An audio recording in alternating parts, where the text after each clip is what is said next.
All right. Well, good afternoon, everybody. Thank you so much for being here.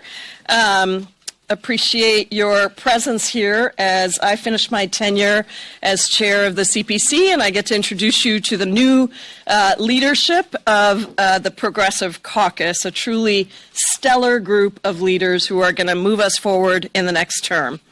The CPC has been my ideological home in Congress and always will be, and it's been a real honor to lead it and to grow it substantially over the 6 years that I've been first co-chair and then chair. Just imagine our co-founder, Bernie Sanders, used to say that the CPC was a place where a few people came to complain. Even 6 years ago, the CPC was significantly smaller and at that time had just one full-time staff person. Today, thanks to our investments and our reforms, we have grown the caucus to almost 100 members, and we've quadrupled our staff capacity.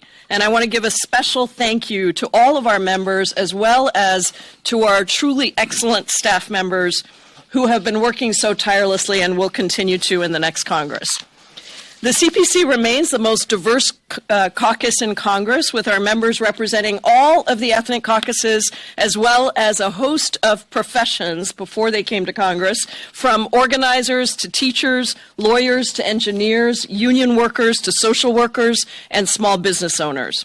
And we're united by our deep shared commitment to standing up for opportunity, equality, and justice for the vast majority of Americans who have been left out and left behind. I want to especially thank the previous chairs, including Bernie Sanders, also my mentor and friend, and the first woman of color to serve as a co-chair of the Progressive Caucus, Barbara Lee, who's with us, and also Lynn Woolsey, who is her co-chair, Raul Grijalva and Keith Ellison, and of course Mark Pocan. Since our founding back in 1991, CPC has always been on the front lines of every fight for justice, with our core economic agenda at the center, an agenda that has always been and will always be deeply intertwined with racial justice and gender justice. The CPC was the first to call for a $15 minimum wage. We successfully advocated the Obama and Biden administrations to raise the wages of federal contract workers and passed amendments on the House floor that would strip federal contracts from employers who violate workplace rights and safety. We ensured that the House voted to pass paid sick leave for rail workers. We have been leading champions of the PRO Act, the Medicare for All Act, college, pre-K, and child care for all, ensuring housing is a human right, and so many other issues. And regularly, you will find CPC members on picket lines everywhere across the country, standing up for workers. And of course, the biggest pieces of legislation of the 118th Congress, from the Infrastructure Bill to the Inflation Reduction Act to the CHIPS and Science Act provisions that prevented corporations from engaging in stock buybacks, and much, much more, were all thanks to the leverage of the CPC members who stuck together and demanded more over and over again. We're in this fight to fix wealth and income inequality, to rebuild our economy so that it works for working people, and to give poor and working people across our country hope. Hope that they can afford groceries. Hope that they can fight the biggest corporate monopolies that are driving out small businesses. Hope that they can simply leave a little something for the next generation.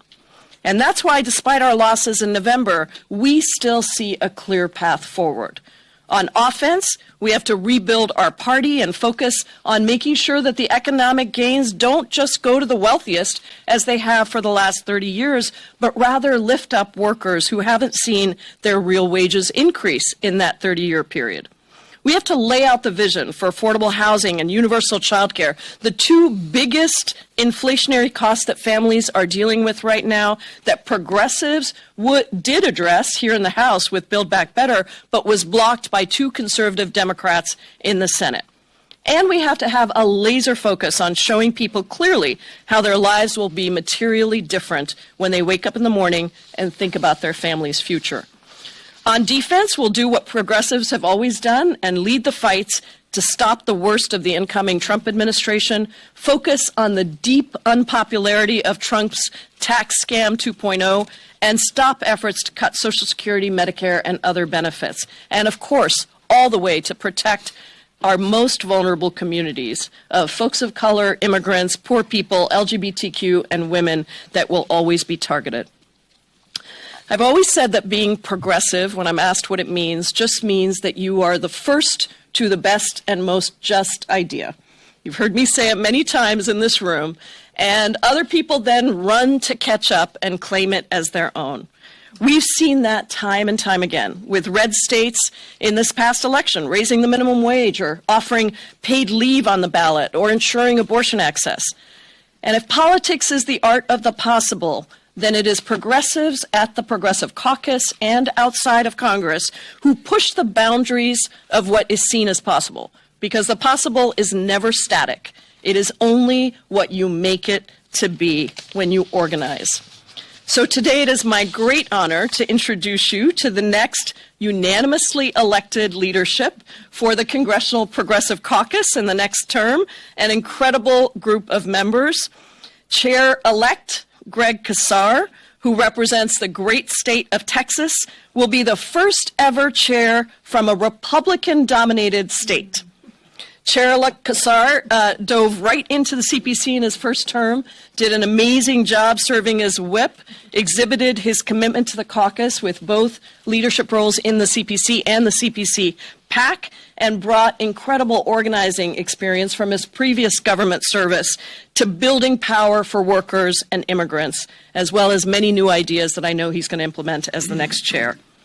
Deputy Chair Ilhan Omar from the great state of Minnesota, there she is, who will continue to serve in this role, also has provided amazing service to the CPC for 2 terms as whip, and then this last term as deputy chair, and will serve in that position again, has been such a brave champion for working people and for human rights around the world. And we're so thrilled that she'll continue to serve. And my good friend and the whip-elect, Chuy Garcia from Illinois, another revered and experienced progressive organizer, coalition builder, and labor movement ally his whole life and here in Congress. I'm going to be cheering these 3 new leaders on as I transition to Chair Emerita, and my heart is very, very full knowing that we have these amazing people in leadership. So now please join me in welcoming our chair-elect of the Progressive Caucus, Greg Casar. Good afternoon. Thank you, Chair Jayapal. Our entire caucus and the entire country really owe you an enormous debt for what you've accomplished for working people, for what you fought for. There are so many Americans that their city didn't go bankrupt, their family didn't lose their house, their grandmother or grandfather didn't get deported. They were able to keep a roof over their heads because of work that you did that people may never know that you did. And you did it because you love people, and we see that every single day. We're so grateful to you. To the colleagues who gave me their vote and their confidence, thank you. I'm honored to follow in the footsteps of giants like Senator Bernie Sanders, like Chairwoman Jayapal, Mark Pocan, Raul Grijalva, Keith Ellison, Barbara Lee, Lynn Woolsey, and so many others. And, you know, even though I'm the first person that represents a Republican-dominated state, Barbara Lee is a Texan herself, and so, you know, maybe I'm the second. I'm stepping into this leadership role alongside so many champions for working people who were also just unanimously elected at our caucus meeting. Deputy Chair-elect Omar, Whip-elect Garcia, and our new vice chairs, Representative Ro Khanna, Delia Ramirez, Mark Takano, Rashida Tlaib, who's also here with us today, Latifah Simon, Jared Huffman, Maxwell Frost, Lloyd Doggett, Morgan McGarvey. And Morgan and Delia, of course, are here with us as well. And how could I forget Jan Schakowsky? Like Congresswoman Jayapal, I also come from an organizing background, and I think that's why we became such quick friends and co-conspirators. Pramila was one of the first to truly wield her grassroots organizing talents to build progressive power, not just inside the walls of the Capitol, but outside of it. And she has provided a model for me and so many others who will lead the Progressive Caucus in the future. Pramila was chair and the sole chair of this caucus during the last Trump administration, and she wasted no time in strengthening this caucus, in implementing new bylaws, which is tough to do in any organization, but those bylaws brought our caucus together, made the investments so that we could have the staff and the communications and the organization. Pramila showed us that while running for office is like an individual sport, governing requires being part of a team sport. And she was our team captain. She held people together and brought Build Back Better to the floor. She made sure that we actually had the elements that eventually became things like the Inflation Reduction Act. She built our block voting strategy that grew our caucuses, not only our caucuses numbers, but also our caucuses influence to fight for working people. She also helped create critical infrastructure for our team and brought us the Congressional Progressive Caucus Center, as well as a political action committee, the Progressive Caucus PAC. That's a lot. That's a lot for a person to do. Thank you so much, Pramila. And those efforts had an impact.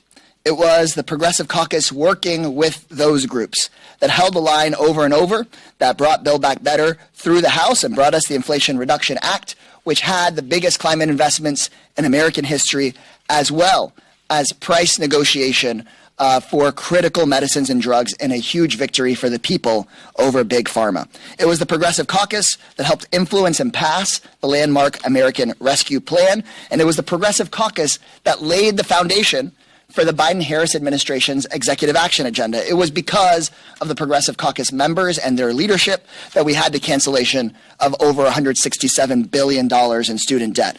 We had guaranteed overtime for millions more American workers being put into effect by the Biden administration. The Biden administration established an Office of Gun Violence Prevention because of the advocacy of our caucus and our members. None of this would have happened not only without the Progressive Caucus, but also without Chairwoman Jayapal's leadership. In fact, I believe that if the Democratic Party, and this is a little off my script, if the Democratic Party was a little bit more like Chairwoman Jayapal and a little less like Joe Manchin, I think we would have won this election. I think we would have won this election. Because I hear pundit after pundit talking about how the Democratic Party should focus more on wages, housing, and childcare. Well, guess what? It was the Progressive Caucus that brought to the floor, over our own party's opposition at times, wages, housing, and childcare.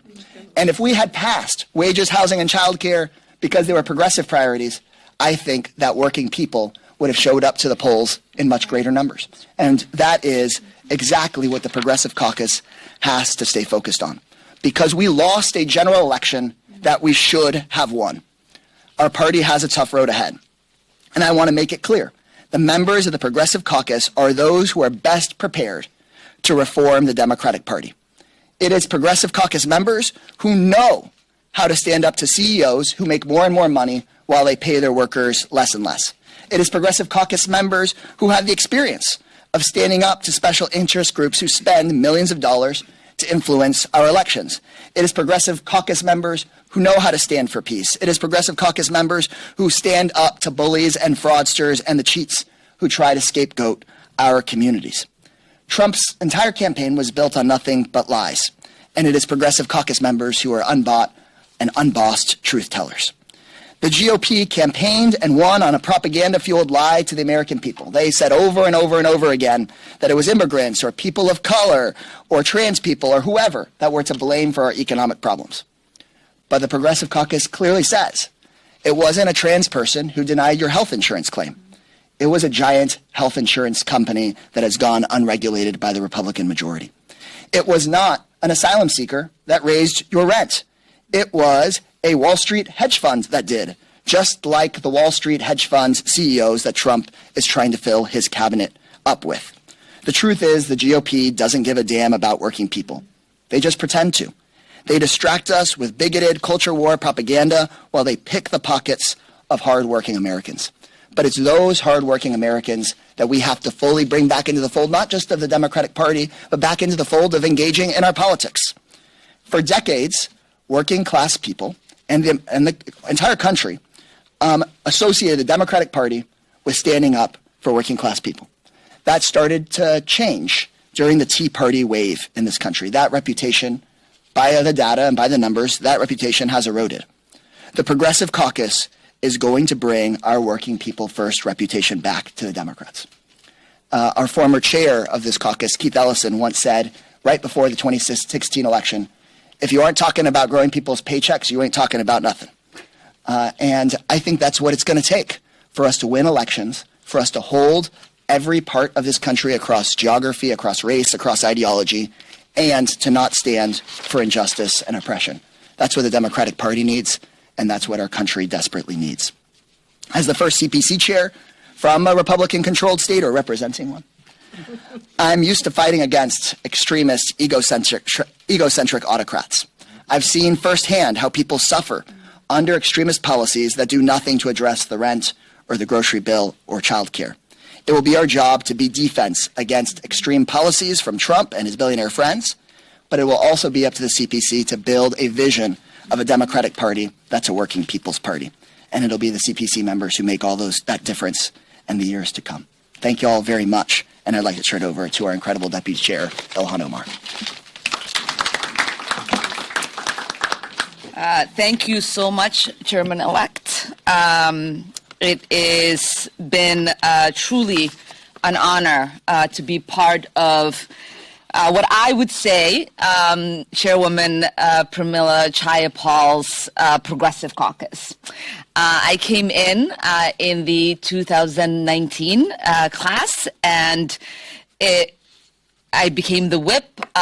It was a different Progressive Caucus that I walked into, and to have been part of the transformation and the team that worked with her really was an incredible thing to witness. The constant negotiations, the ability to listen to so many members and their concerns, to weed out the bad ideas, to extract the really good ideas, during a pandemic, to try to find a way to get us all together, to focus on what it means for us to become an agile, powerful, functioning caucus that can wield power within the Democratic Party has been really incredible, and we are just forever grateful and indebted to you. So thank you so much for your leadership, Chairwoman. So good afternoon to all of you. It is an honor to serve another term as the Deputy Chair of the Congressional Progressive Caucus. The Progressive Caucus has always been an incredible vehicle for transformative change, justice, and movement building. Together with our leadership team, progressives have been able to shape some of the most consequential pieces of legislation in generations. It was our caucus that advocated successfully for student debt cancellation. We successfully pushed for a massive public investment, unemployment insurance, and a direct survival checks in the American Rescue Plan. We were able to successfully advocate for the most historic gun safety legislation in 30 years. And our advocacy helped shape the landmark Inflation Reduction Act, which lowered drug prices, created millions of good-paying jobs, and significantly reduced carbon emissions. Again, under Representative Jayapal's leadership, we have formed a more cohesive bloc of voting members and have been able to improve the lives of millions of Americans. I want to thank her again for her steadfast leadership and service to the progressive movement. And I know that our caucus will be in good hands with Representative Casar as the incoming chair. In the face of far-right Republican efforts to use fear and hate to divide us, our caucus will be more important than ever. Together, we will bring the voices of millions of Americans in opposition to Donald Trump's hate-filled agenda to the forefront. Over the next term, we are going to We are not going to agonize, but organize and fight to build an inclusive movement that meets the moment. A moment rooted in justice, equality, and peace for all. I am excited to keep fighting for a future that the American people deserve. A future where families are not struggling to put food on the table. A future where young people can have a livable planet. A future where healthcare is universal. And a future where every single American can thrive. Our agenda for the next 2 years must be centered on giving the American people a clear-eyed alternative to the mega extremism. That must include an economic agenda that working people support, including higher minimum wage, an expanded child tax credit, and a fair tax code that ensures the ultra-rich are paying their fair share. We know these progressive priorities are deeply popular with the American people, and together we are going to prove good policy is good politics and build a bold, progressive agenda. And with that, I want to introduce my friend and our future whip, Congressman Chuy Garcia.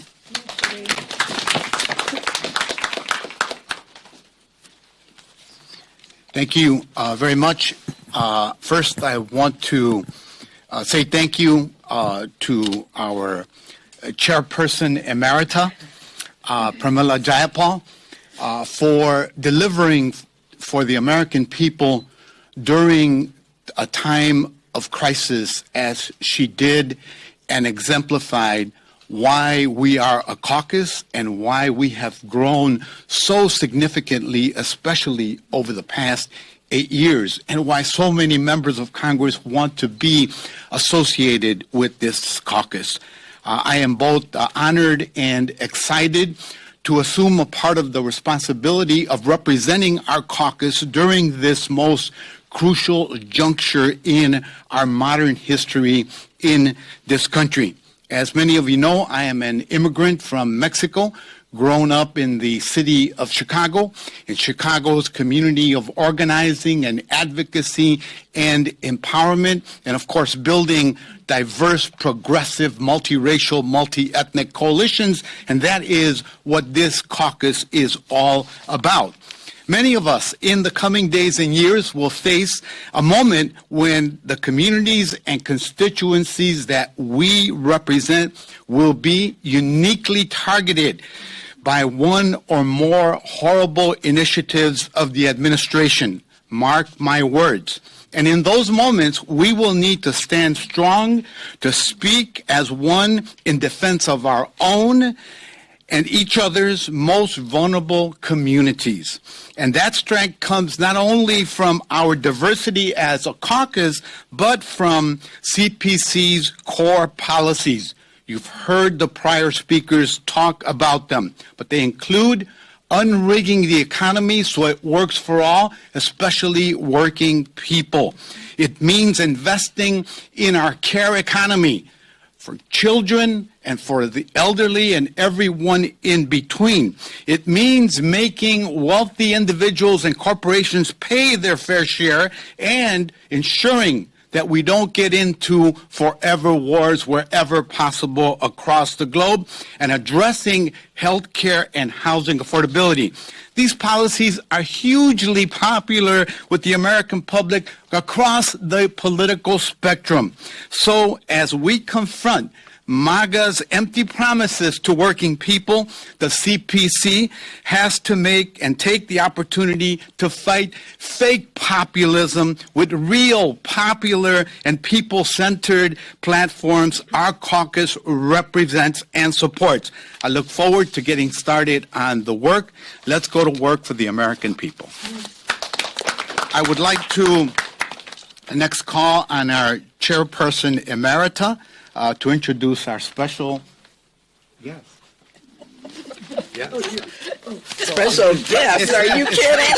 This is Jayapal to introduce Barbara, so I don't know. Listen, I am Barbara Lee.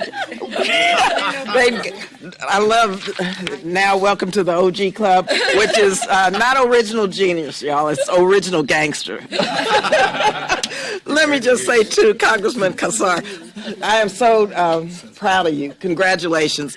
And I have to think of and lift up Sheila Jackson Lee today, who was a very active member of this Progressive Caucus, who was so proud that you were able to break through in Texas and come here today. And I know Sheila is proud and looking down and wishing you well.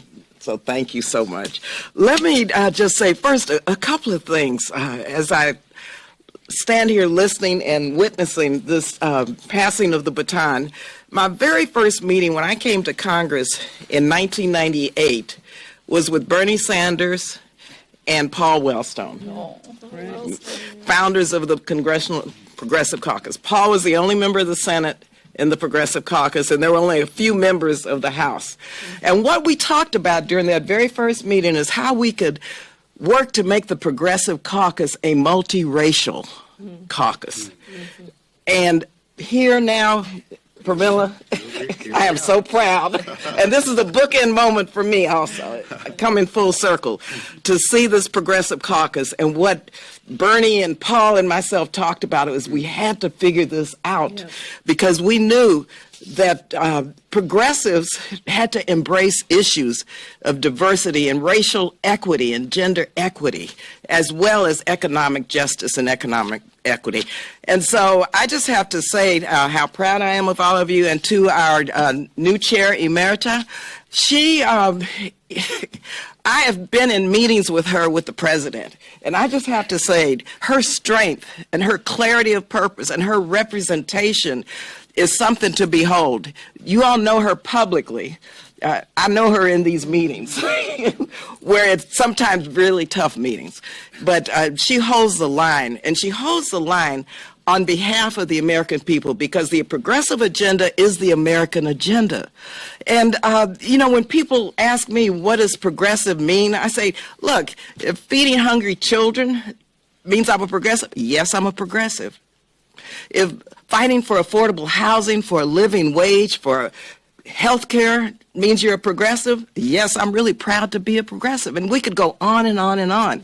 And Chair Emerita, soon to be, Jayapal, always has reflected not only those values, but those policies, both on the inside and on the outside. And I'll always remember coming to her and talking about, look, you know, the Progressive Caucus has got to begin to use the P word. And so what do you mean the P word? Poverty and peace. Come on. Right? And so we had finally Bishop Barber come talking about low-income people, people who are fighting just to survive. So working families, working people, poor people, low-income people, the Progressive Caucus has embraced as part of our overall progressive agenda, whereas before you didn't hear people talking about poor people or people living below the poverty line. Peace and security.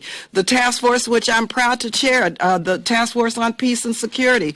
The Progressive Caucus under Chairwoman Emerita Jayapal has embraced issues around looking at our military budget and how we begin to put more resources into development and diplomacy and humanitarian assistance and reduce this obscene military budget, which has flunked its 7th audit, incidentally.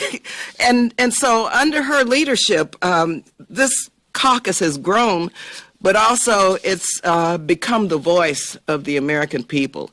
And so I just have to say how proud I am today to be here at this bookend part of my career here in Congress, and to say that I know we're in good hands. Yes.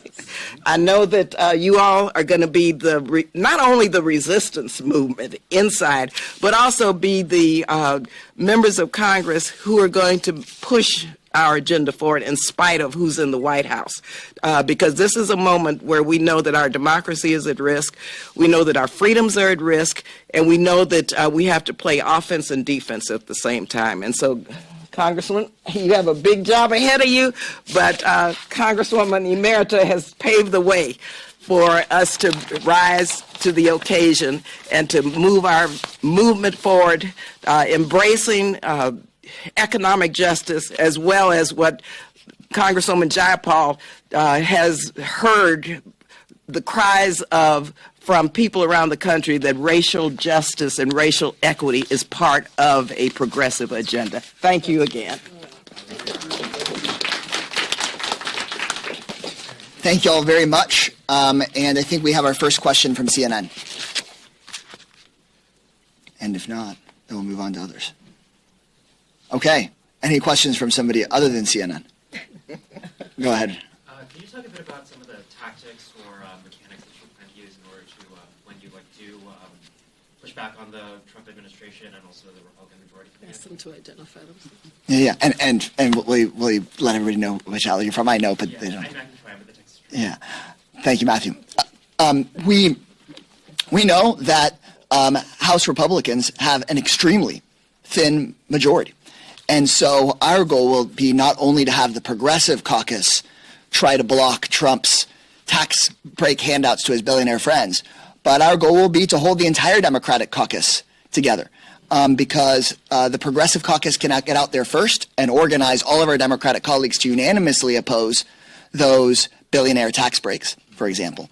And then it'll be up to the Republicans to either vote unanimously to give billionaires a tax break when they said they were the party of working people and pay the political cost for it, or we can sink those billionaire tax breaks. But either way, I think our job will be to not only unify our caucus, but unify the Democratic caucus around what working people actually want. Go ahead. Thank you. Michael Jones, Once Upon a Hill. So much of the work that you were able to do in the 117th and 18th Congress was through the executive action agenda that y'all put forward. Obviously, that was working with the Democratic president, and you will be answering with the unified Republican government. How are you going to find ways to enact some of those policy provisions that may be outside of the legislative process that you all were able to do through the executive branch with Trump 2.0? We'll be working hard to protect many of the executive action victories we had under the Biden administration because the Progressive Caucus executive action agenda was a popular agenda, making sure that workers don't get screwed out of their overtime pay, changing our student debt system so that people aren't ultimately paying, for decades, student debt that they should have already been able to pay off. And so we'll be raising our voices and making it very difficult for the Trump administration to undo many of our wins. If you look at during the last Trump administration, there were battles we fought and battles that Democrats fought both in D.C. and across the country that we won by, for example, saving the Affordable Care Act, and then battles that it may look like we lost, for example, when the Trump tax scam was passed. But if you look at Trump's approval ratings during his first term, his approval ratings went into the toilet when he passed the tax scam. That wasn't just because it was a billionaire handout, but it was because members of Congress worked with community groups to really make sure that the country knew what Trump was really up to, because we can expect that Trump will keep on saying he's doing one thing and then do the exact opposite when he's in office. Go ahead.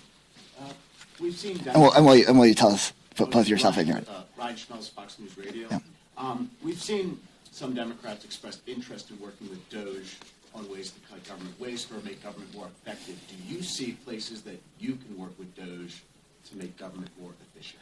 Well, progressives have always been for efficient use of our tax dollars.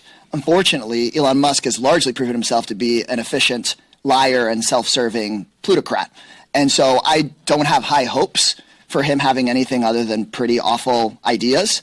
But progressives are always willing to vote for and champion good ideas. Many of us here have amendments and bills, for example, for making sure that our defense budget is appropriate and rerouted to make sure that it's actually, make sure that the Pentagon someday could pass an audit, make sure that we actually invest in our communities instead of needless war. But I, at least speaking for myself, having experience with Elon Musk in Texas, is that he tends to talk a lot, but he doesn't really seem to know very much. Go ahead. Charles Hillier with the Dispatch. Could you speak a little more about your diagnosis as to why Democrats had such an underwhelming performance in the elections last month? Of course, we can make sure we take a look eventually at, all of the, when the voter file fully comes out, we'll make sure we go and take a really deep dive. But broadly, you might come and think, if you went to the election of the centrist caucus election, for them to say we need to run more center, that you come to the progressive caucus chair and see, maybe I come and say we need to be more progressive. But to be honest, right, people could point to centrist members of Congress that ran ahead of the vice president. But you could also point to Alexandria Ocasio-Cortez's election, my own election, where we also ran ahead of the vice president. So I'm not here to argue that we necessarily need to run left or right, but rather that we need to run right at the issues of working people. That working people, everyday people, want to hear from leaders that actually motivate them to get to the polls in the first place. And second, many of the voters that I've spoken to in places like Texas that swap their votes from Biden to Trump or were considering doing so is because they want to hear from a more authentic Democratic Party that isn't beholden to any other interest other than working people's interests. And I think that has less to do with any particular candidate and more to do with the definition of who we are as Democrats. And I think the Progressive Caucus has been working for a really long time, and we'll triple down our efforts right now to make the Democratic Party connect with working class voters first. Go ahead. Hi. Rena Diamante with From News. Can you just speak to, I think I've heard you say that it's important to not necessarily campaign an arm's length away from where the American people are currently at. Can you just clarify what you mean by that? And then second, what does your experience with working and organizing in Texas, how does that prepare you for the incoming administration and the Republican majority? I'll take the second part first. In the last Trump administration, Governor Abbott worked with the Trump administration to threaten to withhold dollars that we needed for people's health care and for people's streets if local governments didn't work to divert their own dollars away from public safety over towards things like deportation of innocent immigrant families. And so we could expect those tactics and worse. And so I know how bad the Trump administration can really be on issues of public safety, on issues of health care, and how they try to coerce local governments into also doing the wrong thing. And so I've seen this before, and we're prepared this time to tackle it in round two. To your first question about making sure that we're leading, but making sure that we stay connected with our communities, I think it's so important to make sure that the Democratic Party holds people across ideology, holds on to the center of this country without leaving people behind. And there's a real way that I think it is that we can where we can do that. We don't have to. We have to make sure that we lean in on, as a party, those issues like the progressive issues on the economy, where we have 70 and 80% of voters agreeing with us. We should be able to try to persuade people and move people on issues where maybe we don't have 50% support in the country yet, and instead work on that kind of persuasion and bringing people along. Look at the issue of gay marriage, for example. Right? Barack Obama, in his first election for president, wouldn't come out, for example, for gay marriage, but the Democrats worked on moving the country on that issue so that at this point it is overwhelmingly popular. So I think we need to be able to differentiate honestly between those issues where we have the overwhelming majority of the country with us, and we should fully lean in on those issues, and then those issues where Republicans have dominated the narrative on things like the right to asylum, and we need to build our own narrative and recognize that we've got to move people fully back into our camp on issues like immigration if we ever want to get to a comprehensive and humane immigration solution. All right. Thank you guys very much.